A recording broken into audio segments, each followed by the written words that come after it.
Hello?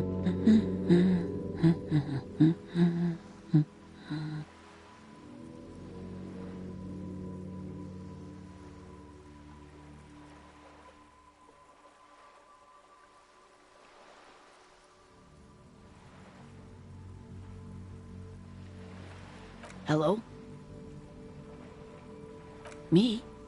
No one. I'm just a working class woman. She doesn't really want to be disturbed that much.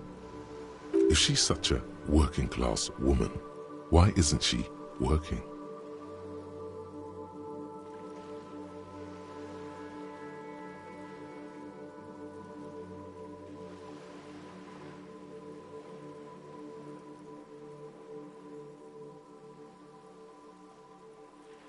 Looking for something to read.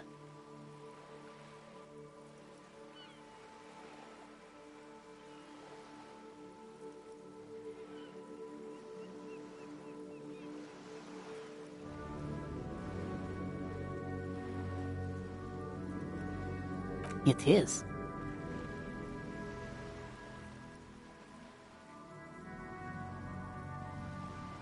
I know you are.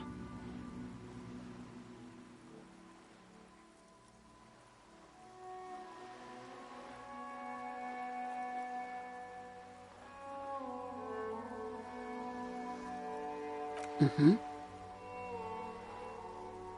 What with?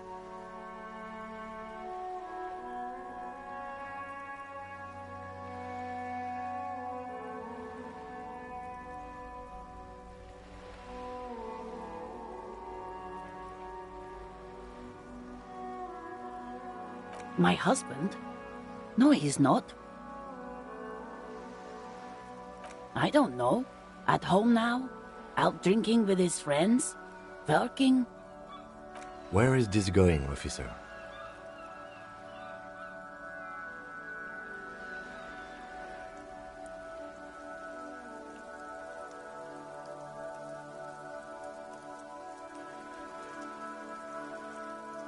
Yes, but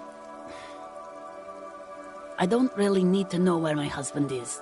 Not all the time. No.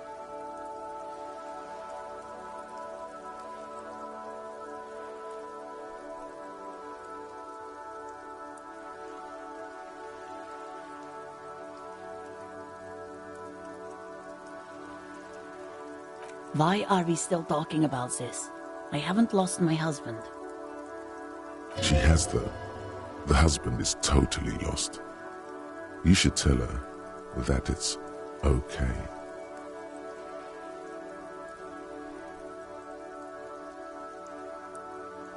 What?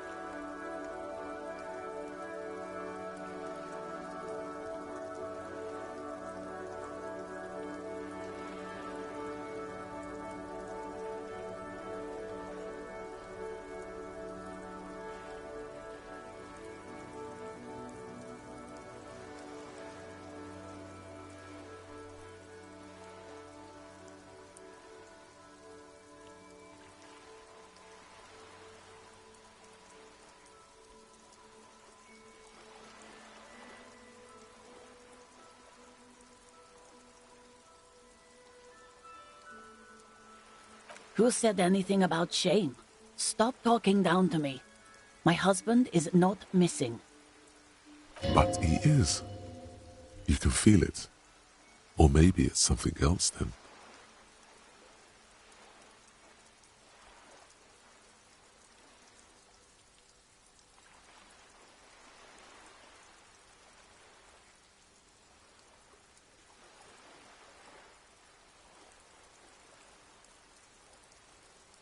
No, absolutely not. Are you a policeman or a nanny?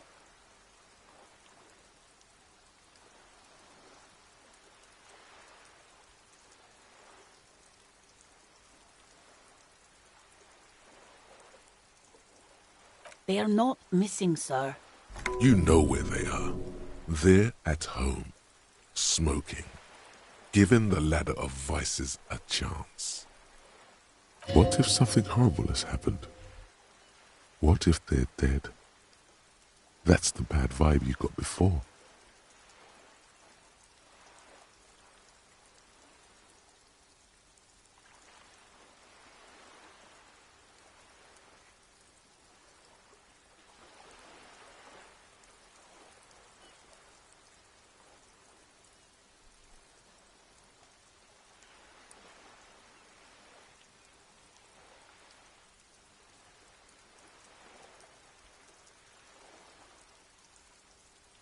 What? That's just... My daughters are perfectly fine. They're with their friends down in Shamrock. There's nothing to worry about. They're almost grown up now, anyway. They're past the age they need me protecting them from everything now.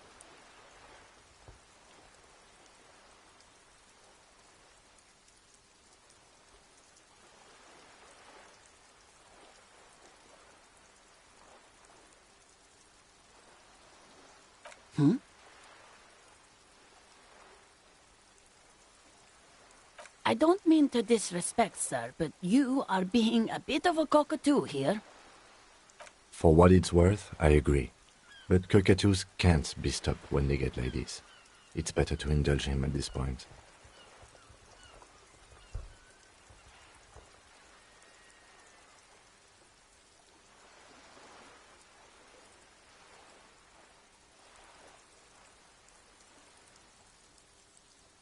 I don't even have a cockatoo.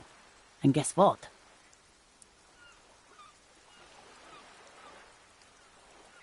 Even if I had, it wouldn't be missing. Great.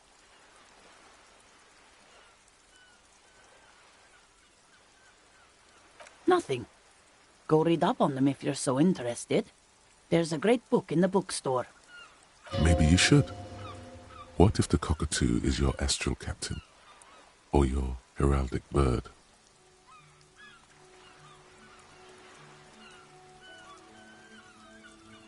Wonderful. The store is open.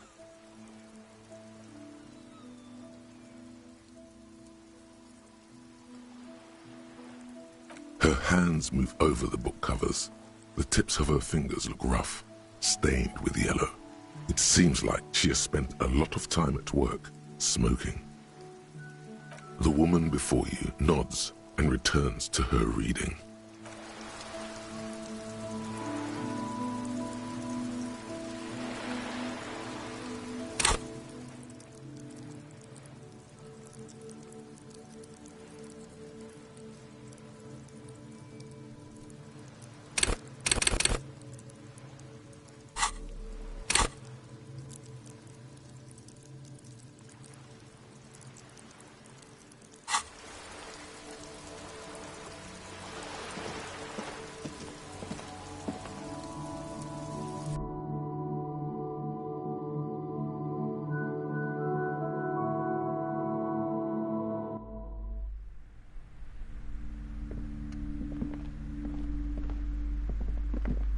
You're alive and well.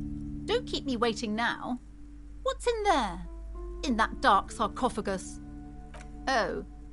What about? A book about cockatoos? There should be one upstairs, right next to the shelf of biographies.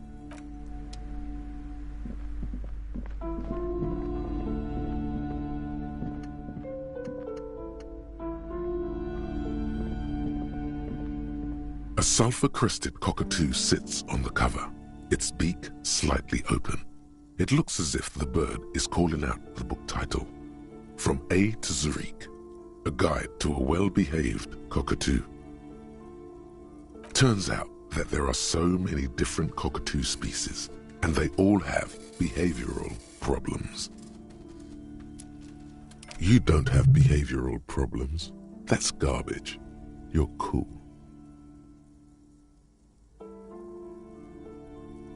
It's a must-have if you own a cockatoo. I've heard they're quite capricious.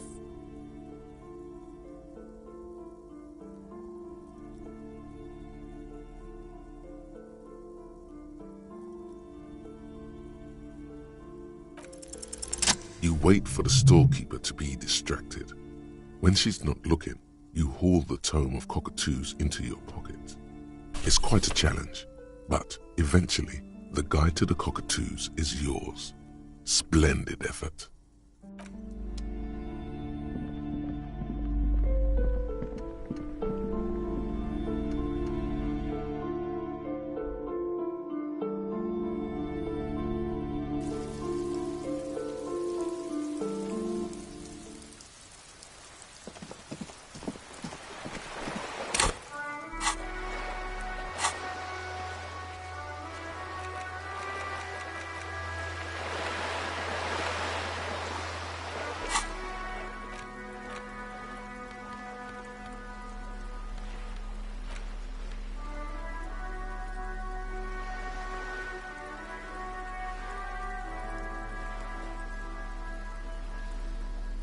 A cockatoo is a parrot with an erectile crest, found on the Seminine Islands and in southern Fas a la Mer. Known for their intelligence and general precociousness, cockatoos are popular birds in aviculture. However, they often exhibit various behavioral issues. This book talks about the delicate nature of toos, as well as introducing some of the most popular species among the bird enthusiasts. The funeral cockatoo, the major majestic cockatoo, and the most common bang bang cockatoo. It's colorfully illustrated.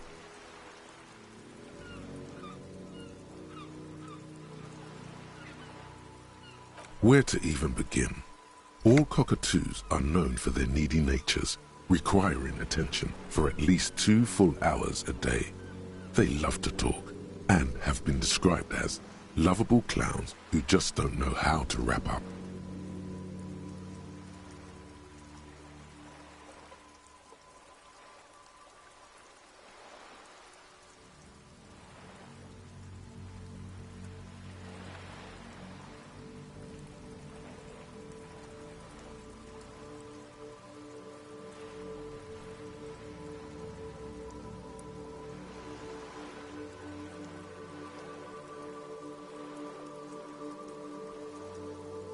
Pet owners also report moodiness, loudness, and hostility as recurring issues.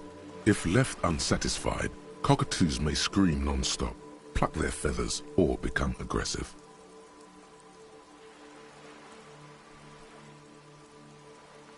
It is not recommended to get a cockatoo if you're not able to cook them food every day and give them the full care that they need.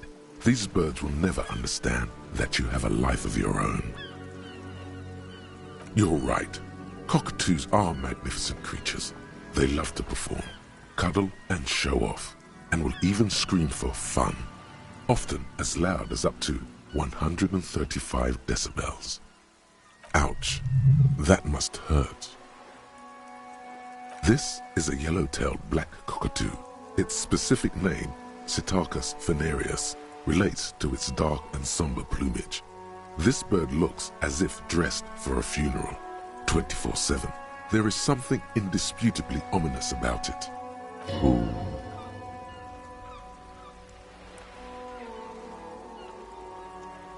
Perhaps the most impressive of all the species, the endangered major majestic cockatoo, is often described as the most flamboyant bird in the jungle. Its pink-colored wings and flowing crest embellishing its proud and bumptious nature. In the words of poet-explorer Sir James Fournier, few birds more enliven the monotonous hues of the verdant forest than this big, bold, and beautiful species. It must be glorious to behold, dark pink and snow white. Despite its banging name, the bang bang cockatoo is actually the shyest of the species, common in almost all Seminoles forests, as well as zoos and homes all over the world. Its plumage is mainly grey and white. The Seminoles name, bang bang, is thought to be of onomatopoeic origins. Yes, but all those cockatoo species are so different. Which one are you?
You're right. You're a fuckatoo embodied. This sorry-ass bird belongs on your heraldry. It probably doesn't even have feathers, and only screams.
Jamais vu, derealization. Jamais vu, the opposite of déjà vu. Not already seen, but never seen. Everything that should be familiar appears strange and new, like some half-forgotten day in your childhood. Only now. That's the feeling you've been having. And for who knows how long. You should go and ask Joyce Messier about this. What world are we in? This is a fundamental question.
You see a young man on a balcony nursing a cigarette.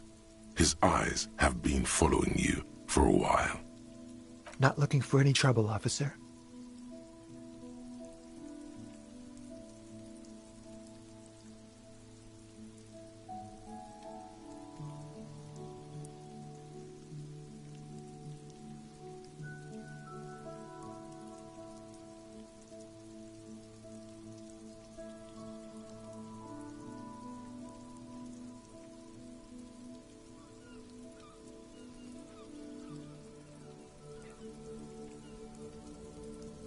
I don't want to be seen talking to the gendarmerie if that's okay.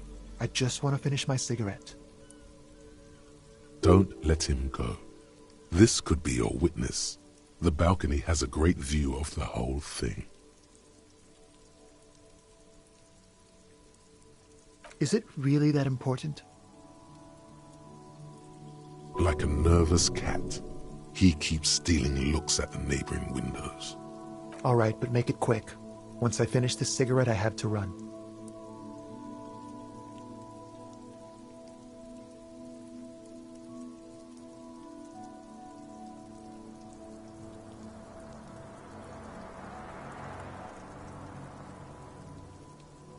I'd even go so far as to say that the view is a little too good, my dear gendarme. Do you have an estimate of when the body will be taken away? We will remove the body as soon as possible. Now tell us, where were you last Sunday? Oh. You already asked me that, didn't you?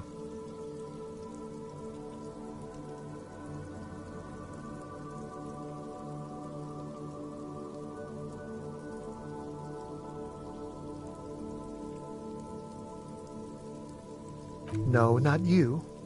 Some more muscular type. And when did you speak to this more muscular gentleman? Last week? I don't know. Look. It'll take more than rain to bring this place back to life. You didn't answer the question. What were you doing last Sunday? I had a friend over. It was my Sunday friend. Makes sense. Friends are nice on Sunday. You don't have to work. You can just spend time with pals, watching rugby and drinking beer.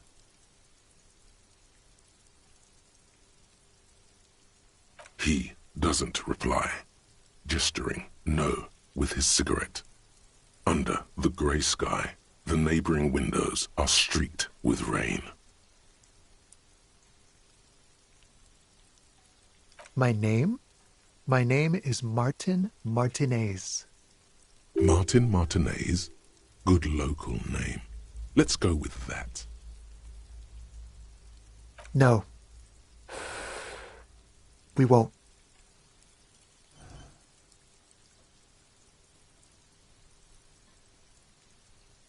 Now, if you'll excuse me, I really need to get going.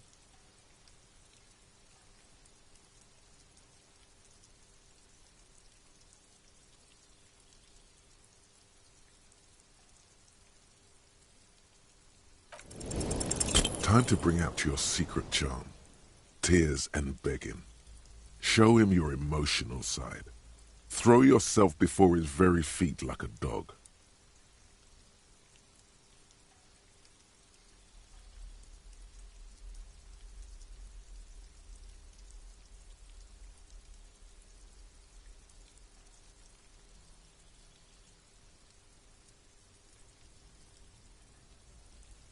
Trash?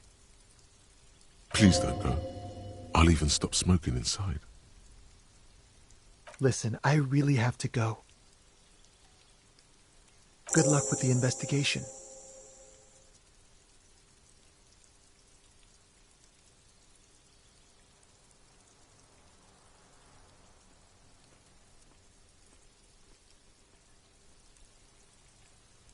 He's gone. No point in running. Tenements like these often have multiple exits. If he doesn't want to talk to us, then he'll know how to hide himself.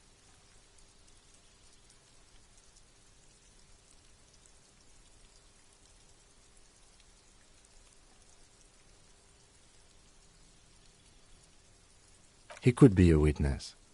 Him or his Sunday friend. Either way, we need to look into that muscular type who's asking about our case. There has to be a way of getting inside the building.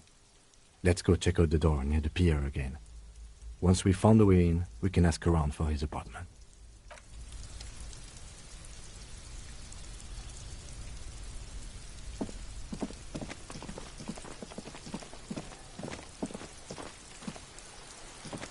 Just an ordinary wall.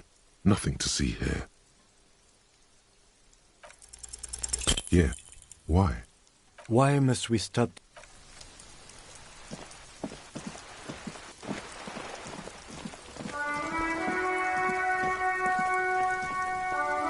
A sturdy metal door guards the southwest entrance to the apartment building. It's locked. This could be a way into the apartment building the smoking man vanished into.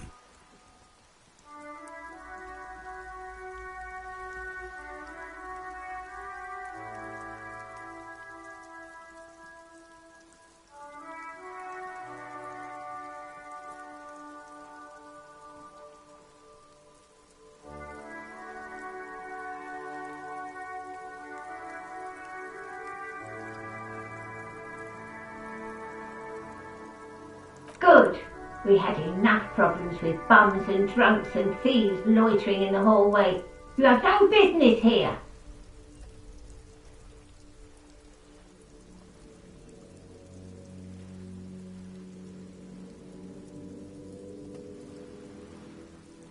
Madame, I assure you, we are real police officers. There is no reply. Just faint, sweeping sounds inside.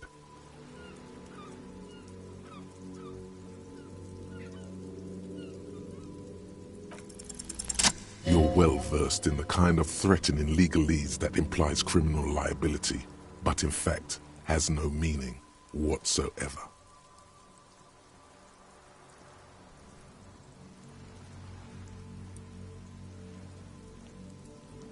I know my rights, and don't you marm me, boy.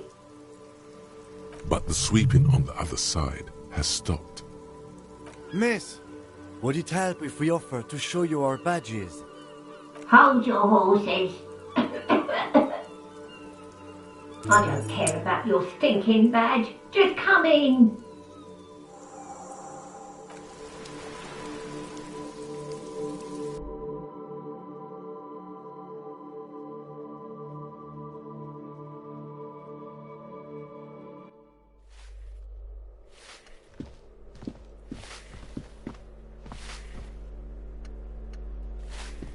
Give me a moment.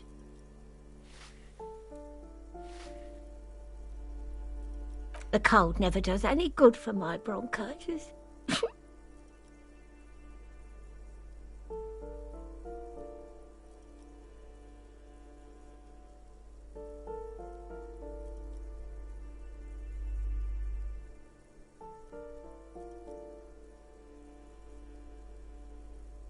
I'm fine. Fine. Don't you worry about me. You're still worried. It's very worrying. Now, what do you want from me, policeman? She's the cleaning lady. She knows the floor plan and the residence.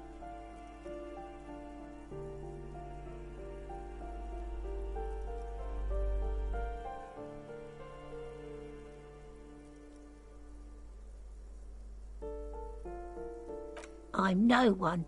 Just an old woman who cleans these hallways. If you can call it living. I have a little room upstairs right next to the coal room. It's barely bigger than a closet. But I don't complain, no.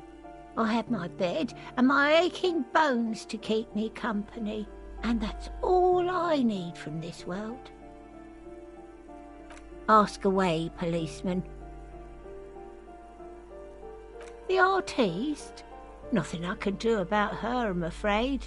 She ruins the walls faster than I can clean them. Still, she leaves an old lady to her business. More than I can say for others. Oh, you'll find plenty of Martins here. Don't you worry.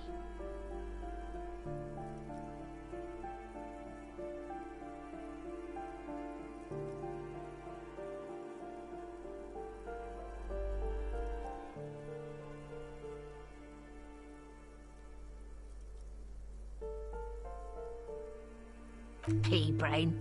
Someone played a trick on you.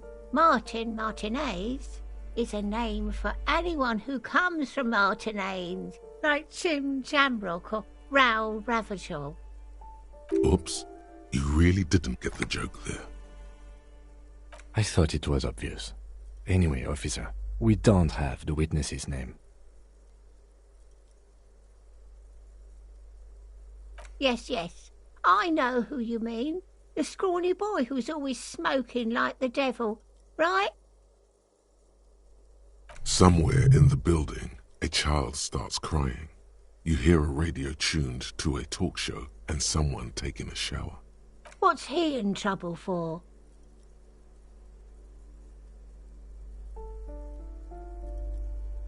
Talk?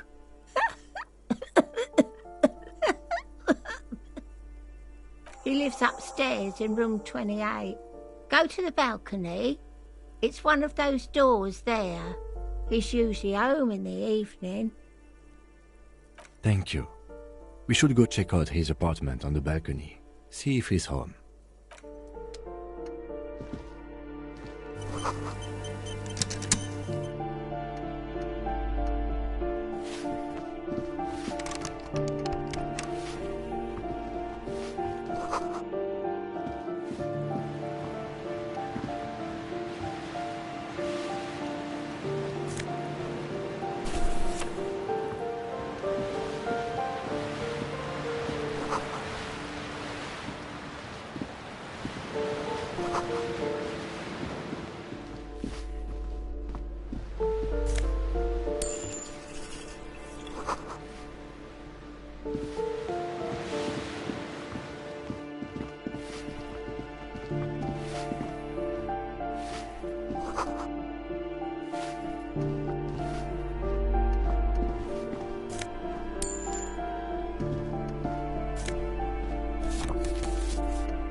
You hear someone walking around inside, rearranging the furniture.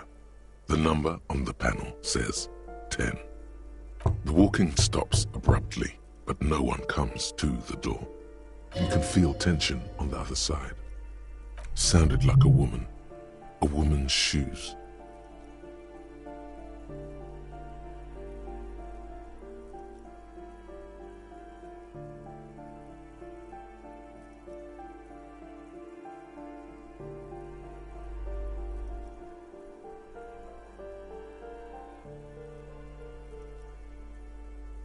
Who is this? Do I have to open the door?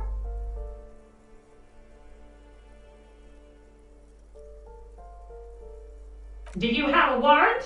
I'm not obligated to open the door if you don't have a warrant. Let's go. We don't have a reason to get inside that apartment.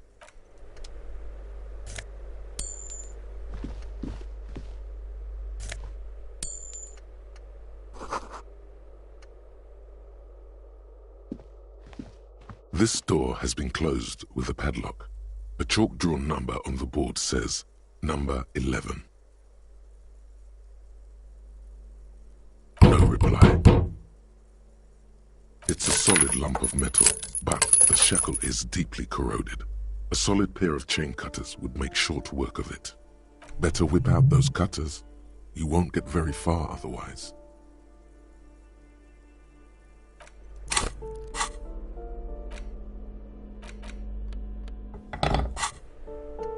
This door has been closed with a padlock.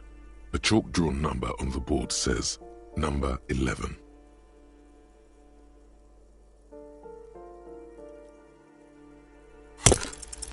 The shackle snaps like a twig, and the lock falls to the floor with a little thud. It should be possible to enter now. After you, detective.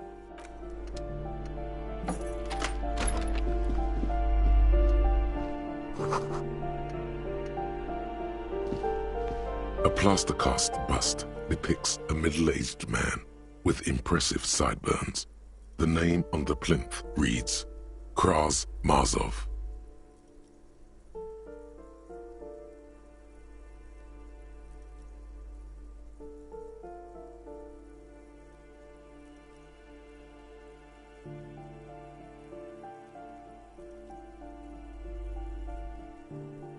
The white star, the photos on the wall. I think we have broken into the apartment of a young communard. How fitting.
That isn't just a five-pointed star. It's an inverted white pentagram cradled in a wreath of antlers, the iconography of communism, in other words.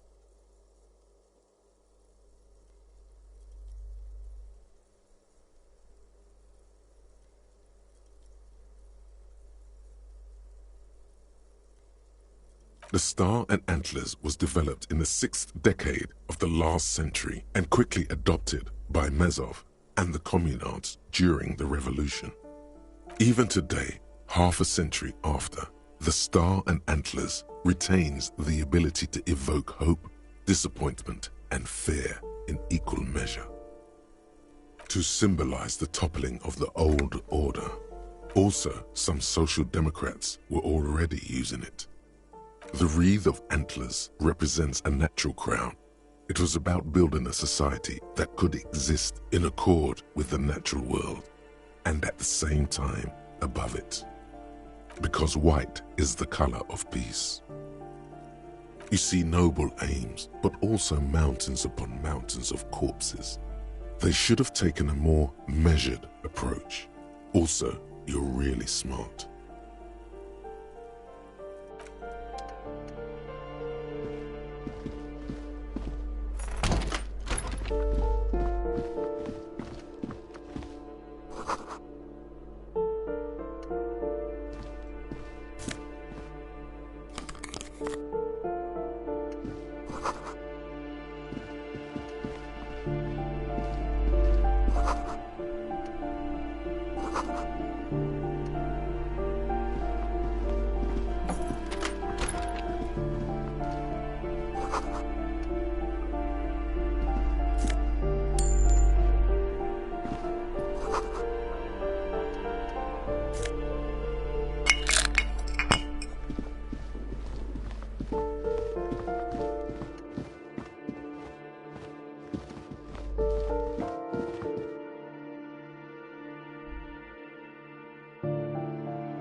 This door is made of metal and appears to be reinforced.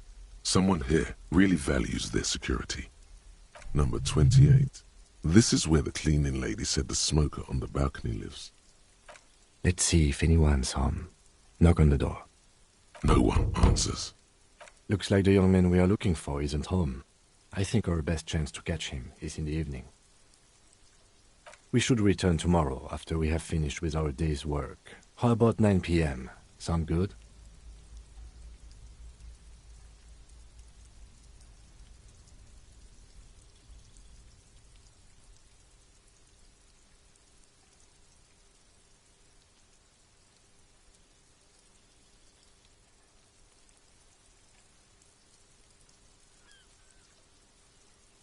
The smoker on the balcony.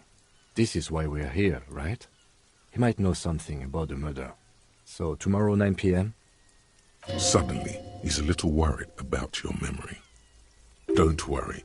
It's mostly all still here. You can remember things. You got this. Tomorrow, 9 p.m., right here. Apartment number 28. Good, let's go. Damn. Turns out it's quite tricky finding someone in a big apartment building. Don't worry. You'll get him. Remember, tomorrow. He's probably gone for today.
The piggies have learned how to saunter up staircases. I didn't think you could do that with hooves. But here you are.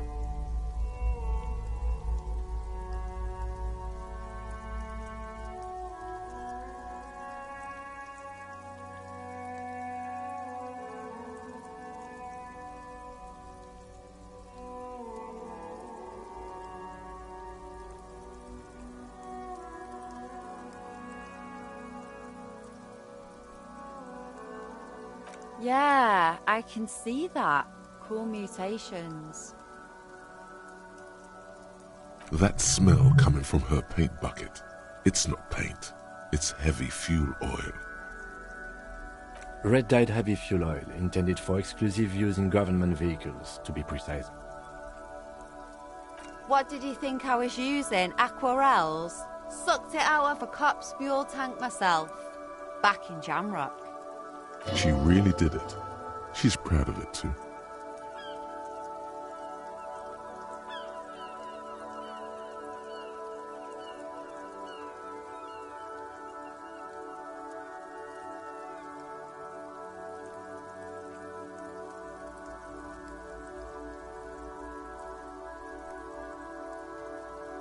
Something to think about next time you're driving around in your pretty little piggy carriage.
Hello again, officers. Have you come to admire my mural?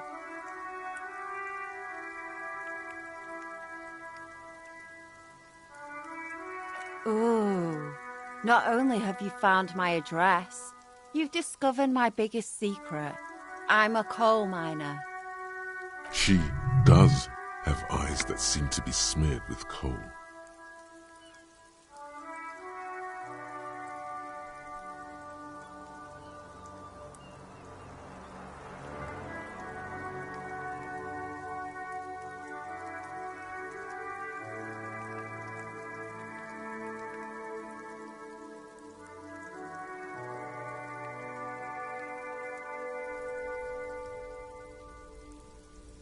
Yes, I keep hoping a shaft will collapse on me, but somehow it never happens.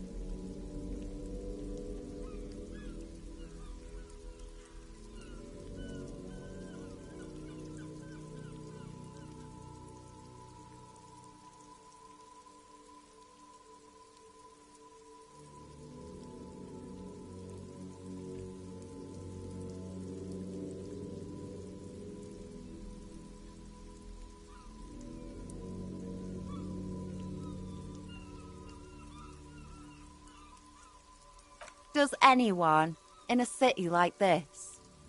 If there's pain about any particular home she's lost, she's buried it deep, fortified herself against it.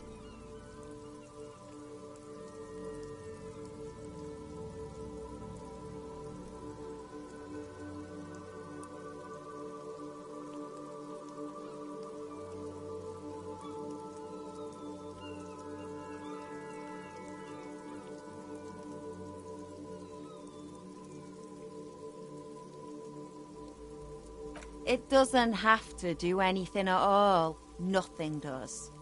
Like me. Right now, I'm doing nothing at all. Shoot, Piggy. It's what you do, isn't it?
You see a set of tattered curtains blocking the way to another room. A strange cage-like trinket dangles from the curtains. You see a dimly lit room full of dusty furniture and trash. A doorway stands in the back, covered in dozens of scary little Seminese wards, your shadow looming over it like an omen. Oh!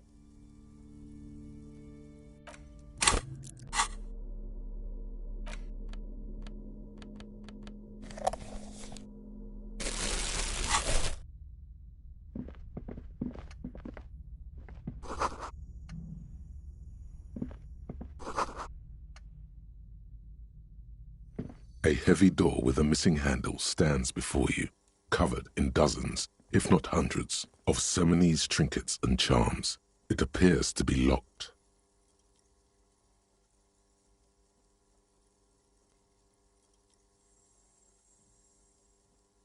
After exerting some force, you manage to turn the key.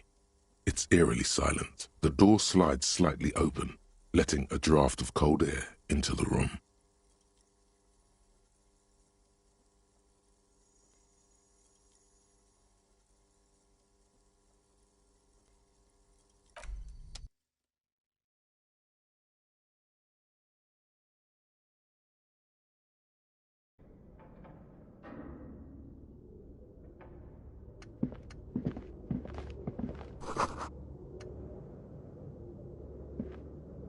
What is this place?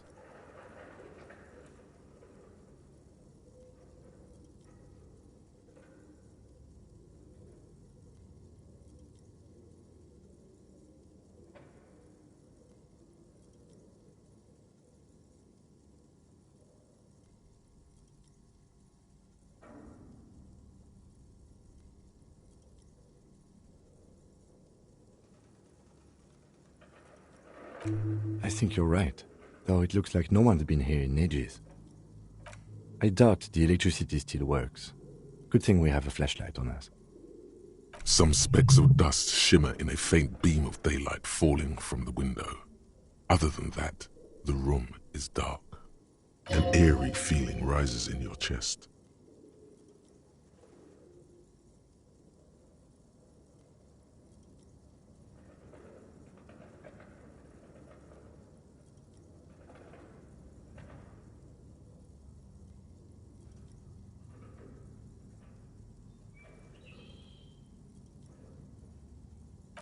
Yes, because it's closed.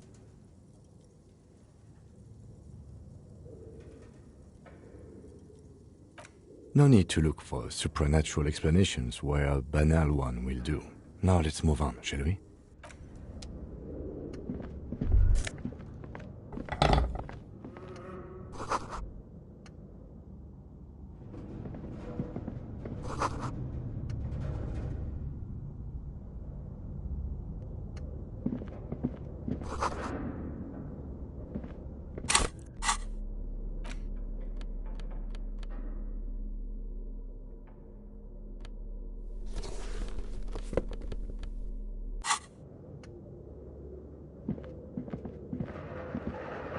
barbell lies on the floor.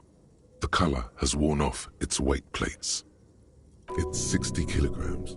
Your triceps hum at the sight of these weights. Show the world what kind of beast it's dealing with. Lift them. There are no collars on the barbell. This is a safety hazard. Why does it feel so familiar?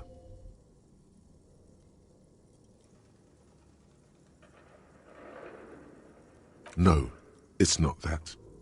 It's the stale smell of rubber, the squeaky sound of sneakers, your bruised knee against the mat, and a whistle.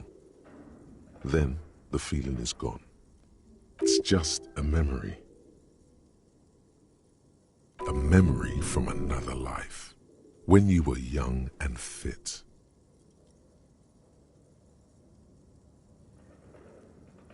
You're right. The weight may fall off. Better not touch it then.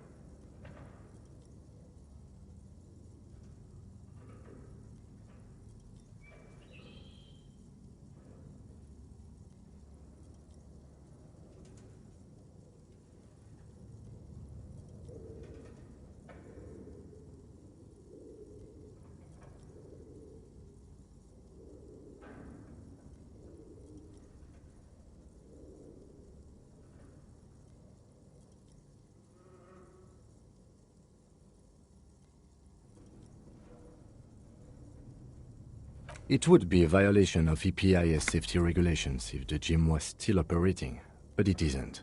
No one's supposed to come here anymore.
You manage to hoist it off the ground, but the barbell feels wobbly and dangerous. Your hands slick with sweat. Turns out you're no beast, just an old man with bad form. See? See? This place is cursed.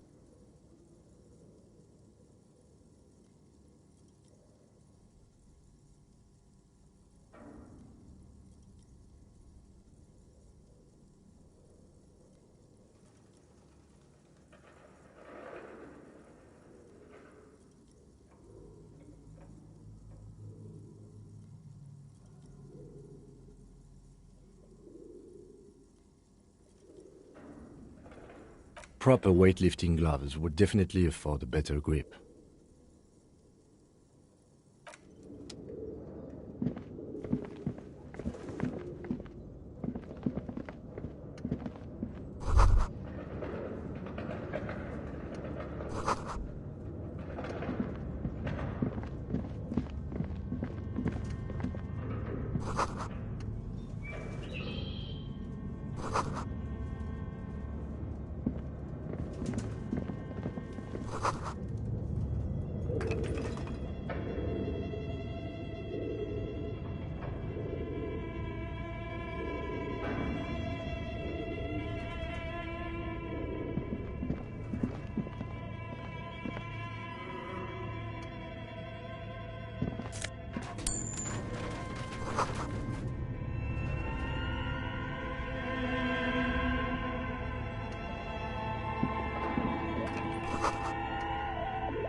Your flashlight slides over an old green chalkboard covered in scribbles, sketches, and schemes like some ancient cave mural. Some of the writing has faded with age, but you can still make out sections here and there. Photos and drawings have been pinned to the board. These lithe, pointy-eared creatures appear to be different types of welkins. You make out autumnal candle welkins casting wax-based magic. Translucent welkins with organs shining under their skin, and even ether welkins hailing from the vast emptiness of sidereal space. Who are all those creatures? Fantasies of a tortured, feverish mind? One of the welkins, towering among the rest, appears to be different, however.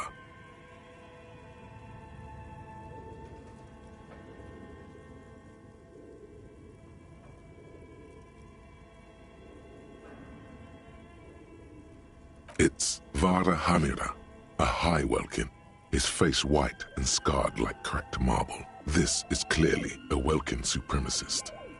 The note says, all non-welkin races will be purged. The Haldor, the Twarg, the humans, and even headless men, all of them, purged. Imagine a world filled only with welkin, green welkin, dread welkin, and the high welkin to rule them all. An inordinate amount of time has gone into drawing these little welkin creatures.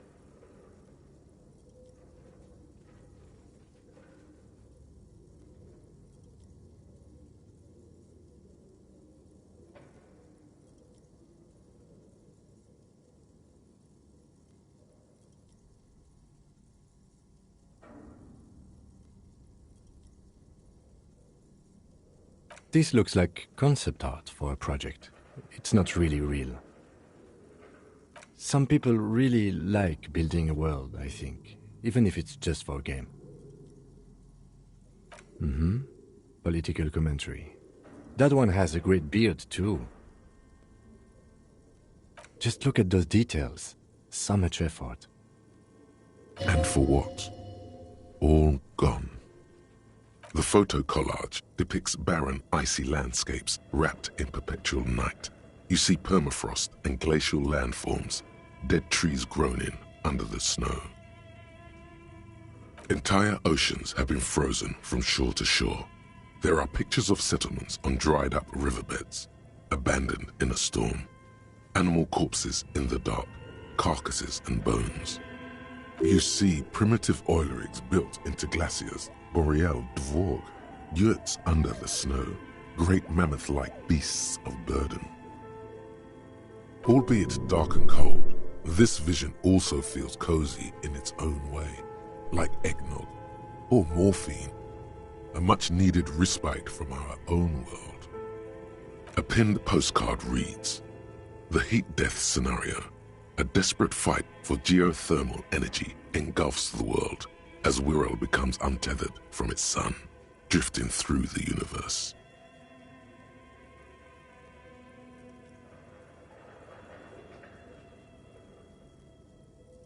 This is a monthly calendar from the year 50. Cryptic words like sprint, daily minimi, and GPI span the marker-drawn grid. the grand scheme of production and money. It looks a bit like an academic calendar, only much more brutal. Mini-Me stands for a mini-meeting. It's part of a bigger framework for managing work called RUN. Station 41 tried to implement it a few years ago, but failed. As time goes on, the numbers in the boxes grow rarer and rarer. The board becomes an empty snowfield in the final days. Only failure and regret dwell in this region. Looks like they didn't make it. A note in the bottom left corner of the chalkboard says, "See the prod schedule filament for details." The handwriting is only partly legible, but you can still make out 3 slogans: Call in, Tune Out, Wirral Untethered, and Heat Death of the Universe. The full text reads, "Heat Death of the Universe is the new black." Another note says, "The biggest advancement in role-playing systems since the 30s.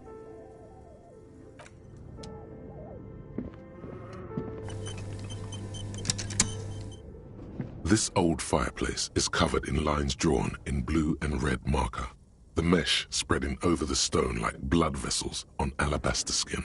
It looks ghostly and strangely ancient. A diagram for summoning some time-forgotten being. The symbols seem very esoteric. Radio frequencies, it seems.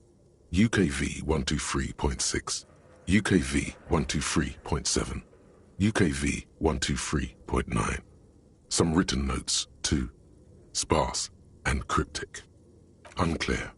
It looks like a cardiovascular system split into veins and capillaries. Very advanced.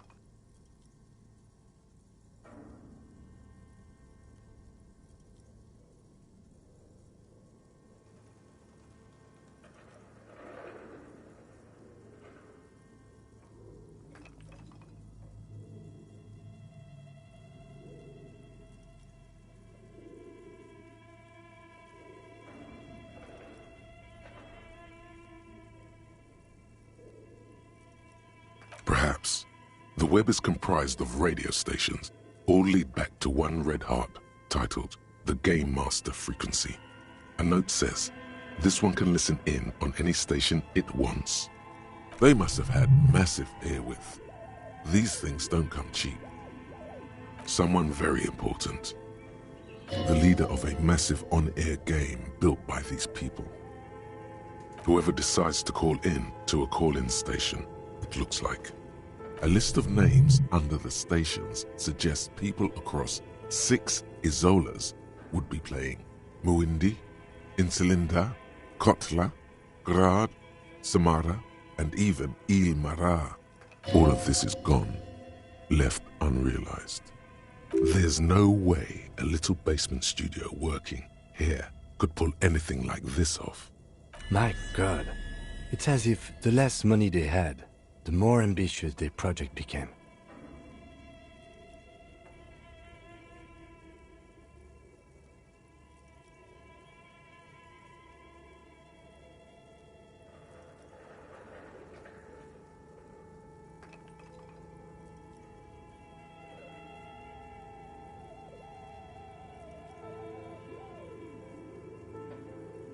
The schedule. I know doom when I see it. The company was running out of funding. Nothing. It's just lines on marble. An echo from times long gone. No one has used the fireplace in ages. Volumetric ship compressor. Bizarre scientific news from Revachol West today, where a police officer's shit has been observed at a pressure of around 495 gigadecimals. These metallic hydrogen levels of shit togetherness were thought to exist only at the center of collapsing stars, not law officials. It remains to be seen how long the shit singularity lasts.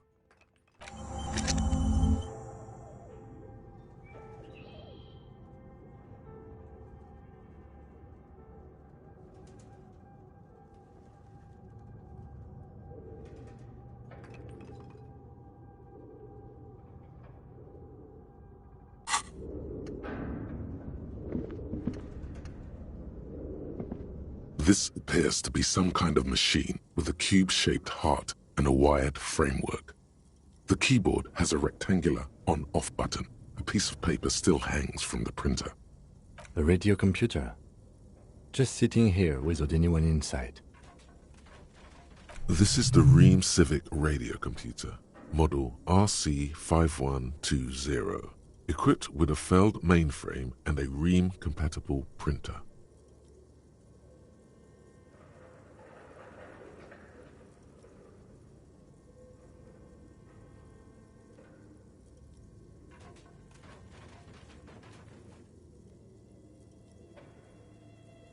The machine lights up like some prehistoric animal stirring from its slumber, revealing fluorescent play and print keys on the keyboard. The hatch on the machine's central compartment is wide open. It's empty like a beehive without its brood. Some cables have been left dangling, disconnected. The filament you have would fit perfectly inside the compartment. Like a smooth draw, the filament slides into place. On the keyboard, the play key starts blinking. A bar of fabric right above the keyboard starts producing a soft hum. The sound of static seeps through the machine's planar magnetic driver.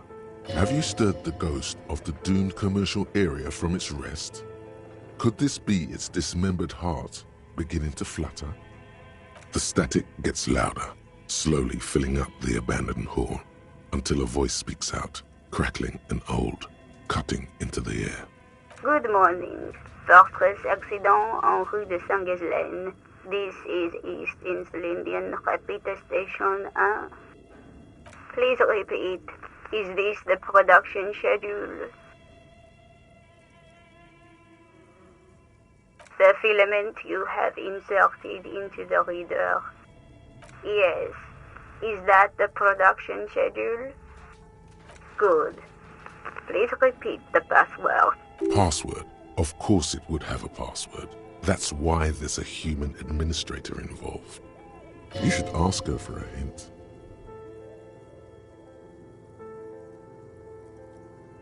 No.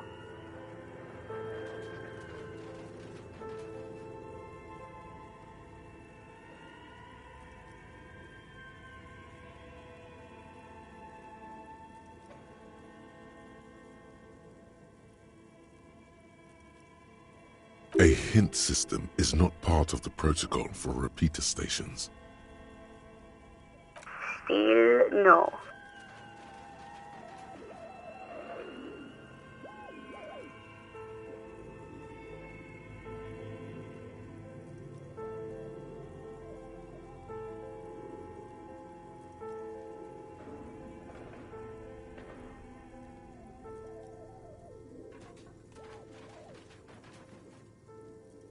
I am contractually obliged to protect the privacy of the filament holder for Fortress accident.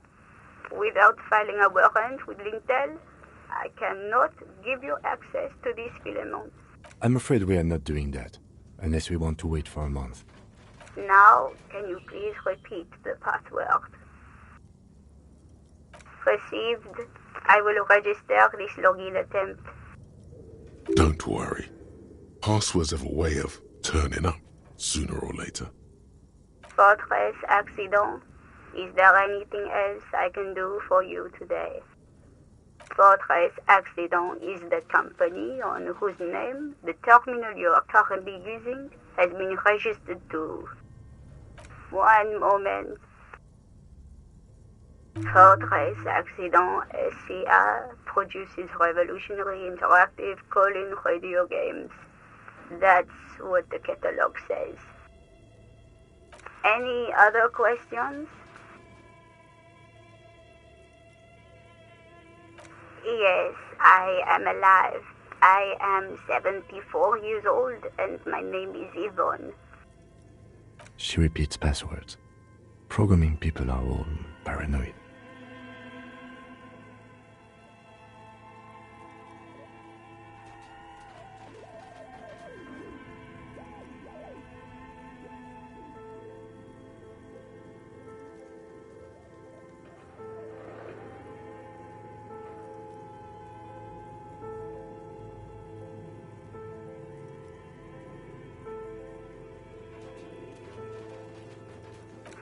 They're merely cautious.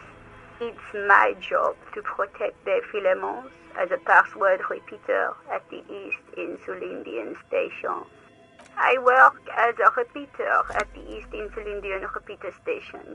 It's my job to know where you are, Fortress Accident.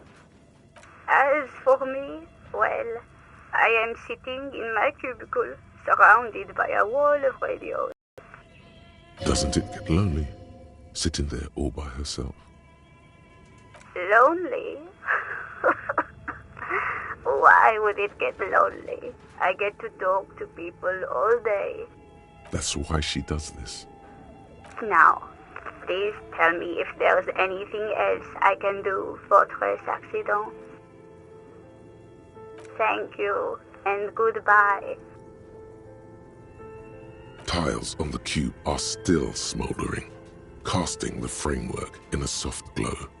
Fluorescent play and print keys shine on the keyboard.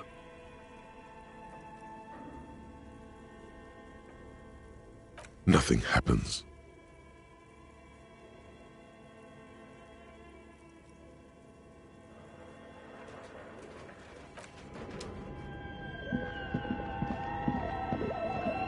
Okay, what do you think is going on with that computer, chalkboard, and fireplace?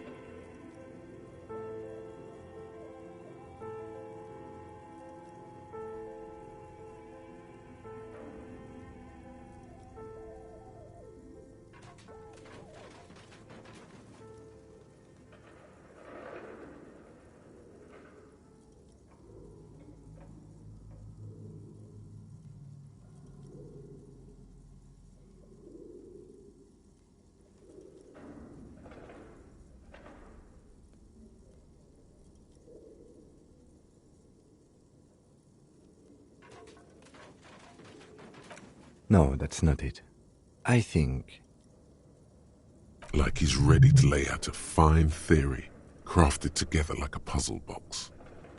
It looks like one of those popular pen and paper role-playing games. Only these people were trying to automate it, make it work on radio computers. Utter madness, he thinks, as a compliment. Through call-in stations, none of the players have to be physically present. Anyone in the world can participate in the game, as long as they have a two-way radio. Then there's the Game Master frequency that listens in on the smaller call-in stations. I think that was supposed to coordinate the stories, functioning as a master of ceremonies of sorts. Coordinating so many games would take a whole switchboard of people, possibly divided into sub-frequencies. Not to my knowledge. They make automated games in Graz, Messina, Königstein. You know, places with industry. But I don't think anyone has attempted to create an interinsulary game before. We just don't have the technology. Indeed, those Welkins are a dead giveaway. Role-playing people love that stuff. The world looks like a modified version of the WeWorld board game, with hit death thrown in. No idea. They stopped filling out the schedule on the chalkboard. Indeed, it's ambitious and untethered from reality, but...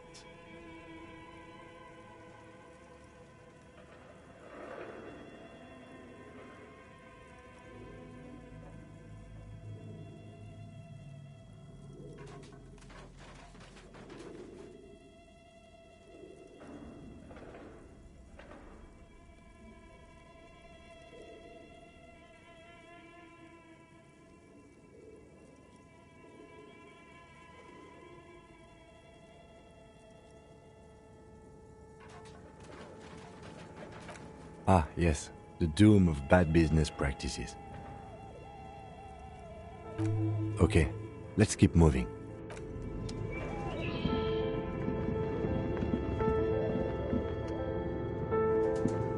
An iron safety curtain curves before your eyes, folded like a bellows. It covers half the room, blocking the way into a colossal industrial chimney. This must be where the entity lives. What an odd thing to do. Nothing happens. Still nothing. No one's home. Those curtains prove to be surprisingly sturdy. Your fist hurts now. If this is really an entrance to the chimney, then there must be a furnace somewhere as well. Maybe there's another way to get in.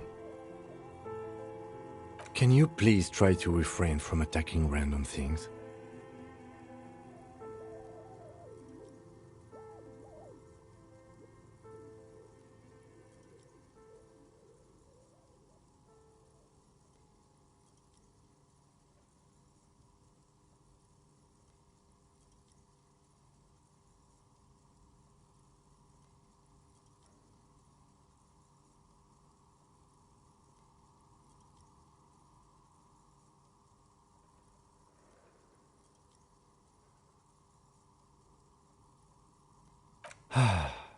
Ghosts aren't real. Didn't your parents tell you that? In any case, there's no way we can get in right now. Let's investigate further.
You see a terrifying ice bear with a strange compartment in its belly. The door is covered in frost, and the bear's eyes are glowing red.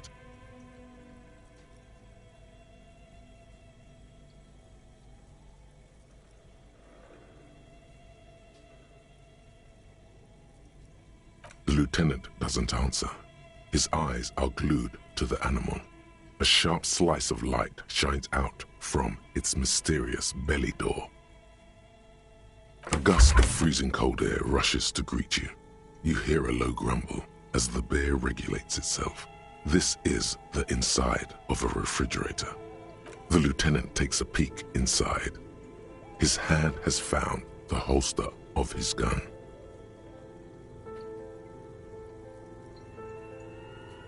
Of course, just a giant ice bear-shaped fridge. Let's take a look inside. The shelves are empty. All you see are crumpled ice cream wrappers with the brand name, Revachol Ice City. A handwritten note has been attached to the door. The fridge is huge. You pocket the note and the little fridge magnets keeping it on the door. A friendly cartoon bear smiles back at you from a glossy cellophane wrapper. It looks nothing like the fridge. The paper still smells of vanilla and chocolate. Good question. It looks like an ice cream fridge. I know. What an unfortunate marketing choice. What is even worse, the bear is still costing them money to this day. The fridge buzzes with energy. The electricity bill on this thing must be catastrophic.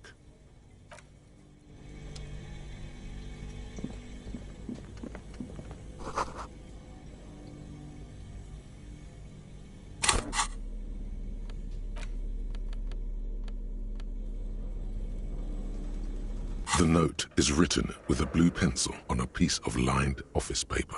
The kitchen magnets have left spots on its surface. Does it say anything interesting? This is tangential at best, but the lieutenant's detective instinct is still active. Someone has scribbled, S. I can't believe the off-site copy is still here. The illiterate ginger kid keeps stealing stuff from the studio, so I had to hide it somewhere safe. You'll find the filament memory with the offsite copy in the frozen ice cream maker. Please take it home, ASAP. It's important. I'd do it myself if I lived in a civilized place with a freezer. Take care, Suliswaf. Looks like someone from that radio game company upstairs. I'm a little surprised they just left their property lying here. That's implausible. It belongs inside a radio computer, storing its memory. It's like a tape. You listen to disco tapes, right? It's like one of your disco tapes, only for a computer. Really? You don't have a single guess? Oh, I'm sure that child would love to get his hands on a filament memory. Even if he doesn't know what to do with it, he'd probably try to pawn it for speed, based on our encounter. I don't know. I assume it's somewhere close to the ice bear fridge.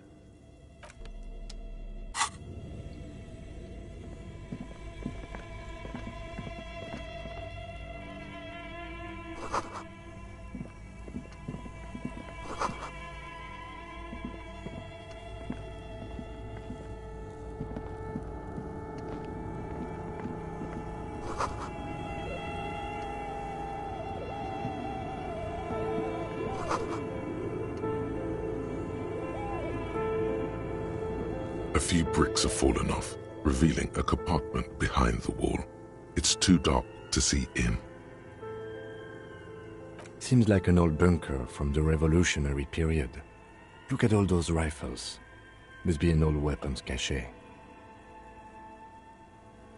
There is, yes. And there also appears to be something inside the hole. Interesting. Do you want to take a look? Your hand reaches deep into darkness and spiderwebs. Rummaging around, you find rusty rifles hidden away.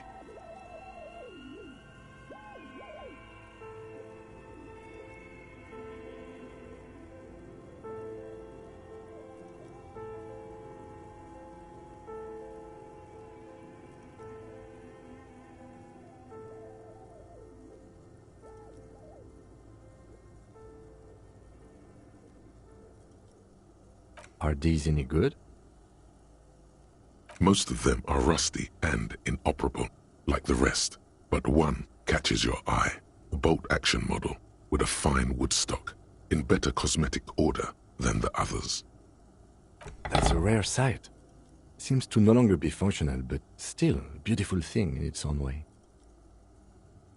It means there are firearms, albeit inoperable, still lying around in Martinez. It's an interesting coincidence, I would say. Might come in useful in the future. He likes this find.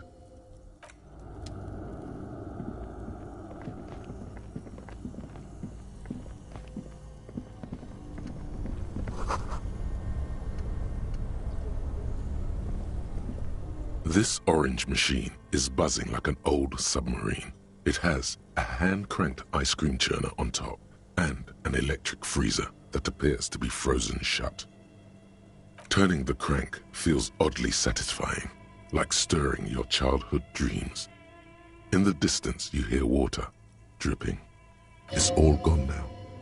You'll never become a poet or an entrepreneur. You slip your fingers under the frozen lid, but the ice is too cold for you to get a good grip. A pry bar would come in handy here. No, this is going to need something else, some kind of super pry bar. Don't even try to open it with a regular pry bar. You're just wasting your time. If you want to try again, then you need to have the pry bar in your hand, detective. Equip the pry bar by...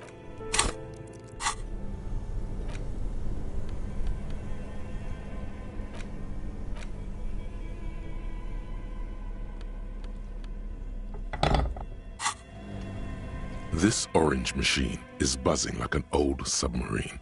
It has a hand-cranked ice cream churner.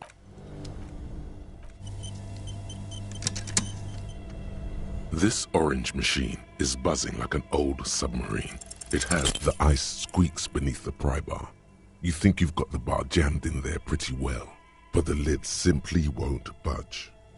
You see the pry bar's metal handle bending, right before your very eyes. Yeah, well, that's a good pry bar. I'm not criticizing it, but this ice cream maker is frozen shut. It takes an advanced tool to get it open. I have no idea, officer. This ice cream maker isn't important enough to requisition a special tool. Sooner or later, you will stumble upon a tool mighty enough. Then we will know what's in this mysterious ice cream maker.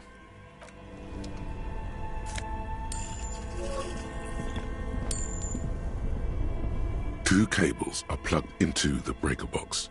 The red one leads to the ice bear fridge, and the black one to the ice cream maker nearby. Something close to you dies with a soft electric purr.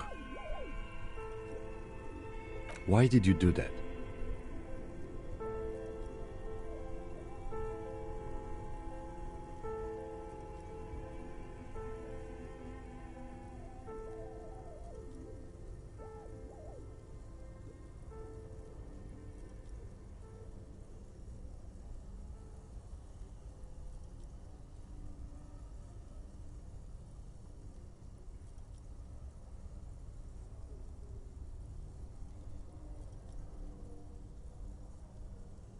The lieutenant raises his brows, but doesn't say anything. The electric distribution board now has one cable missing.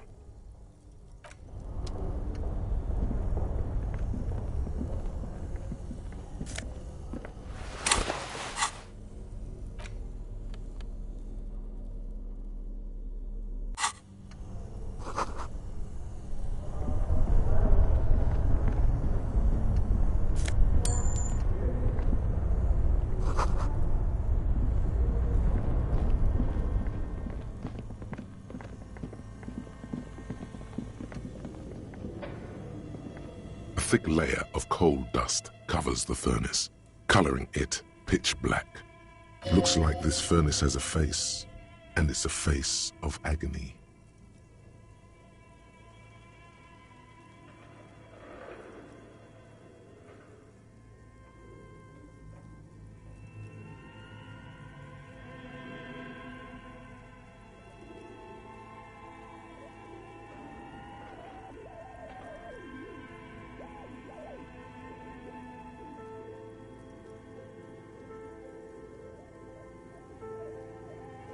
Looks like it. Looks like an old central furnace used to heat the building. It's connected to the chimney. No one has used it in ages. No signs of any recent fire. Only dead rats. It's dark and grimy here. In the darkness you can hear chatter. It's coming from above. A voice or several voices talking to each other. Near the smoke chamber, upstairs. The echo is so prominent, it's impossible to discern what the voices are saying or what's producing them. What are you doing?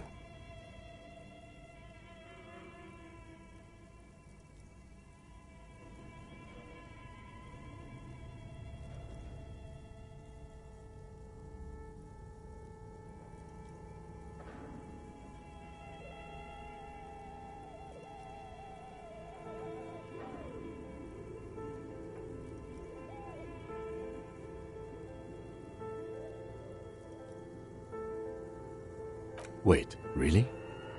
Maybe it's coming from behind those safety curtains we saw upstairs.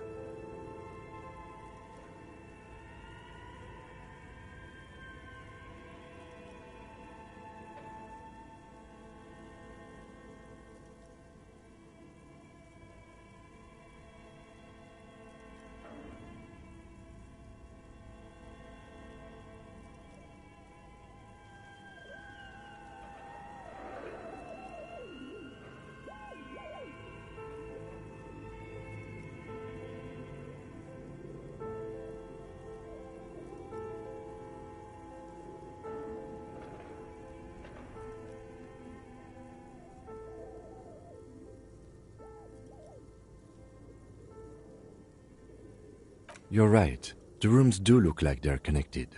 But malignant entities don't exist. At least not the supernatural kind. A lush layer of coal now covers your skin, sinking into the wrinkles. Your hands look ancient. You feel the spirit of Ramut Karzai, ancient hero of Grad, pulsing through you. All that's left is to cover your face in war paint.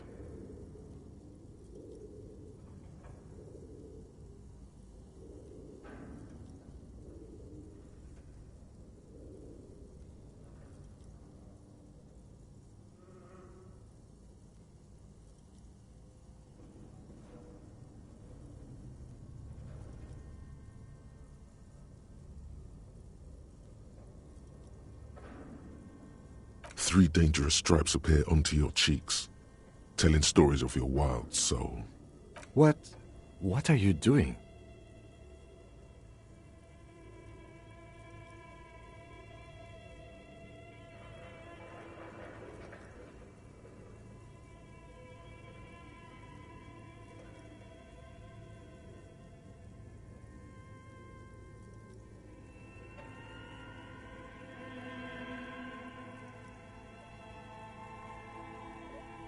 Please wipe your face clean, officer.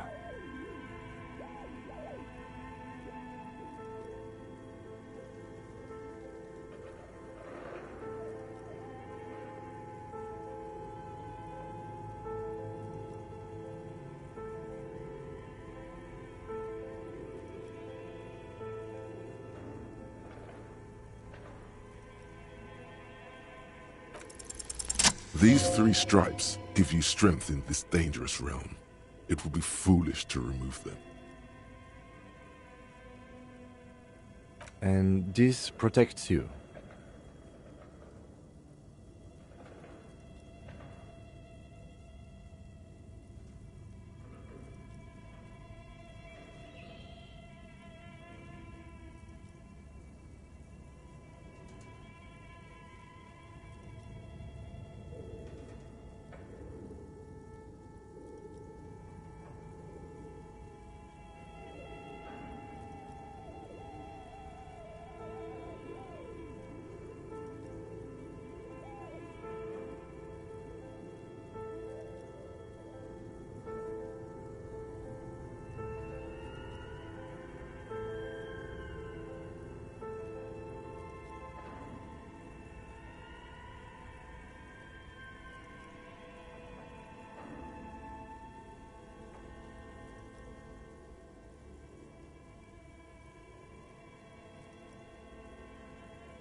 Okay, sure.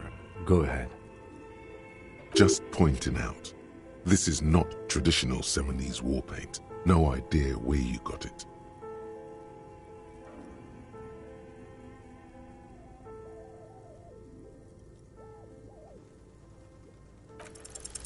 Something breaks loose in you.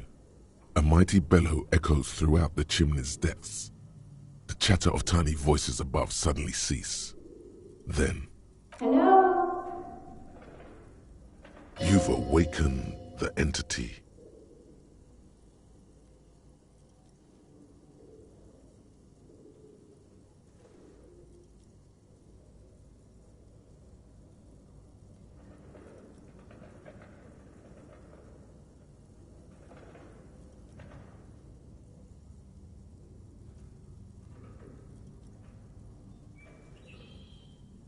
Hello? Did you say anything? I can't hear you. Please come upstairs. There's a safety curtain on the second floor. I'll open it. You hear a low rumble upstairs, the sound of a curtain being pulled aside. After you, officer.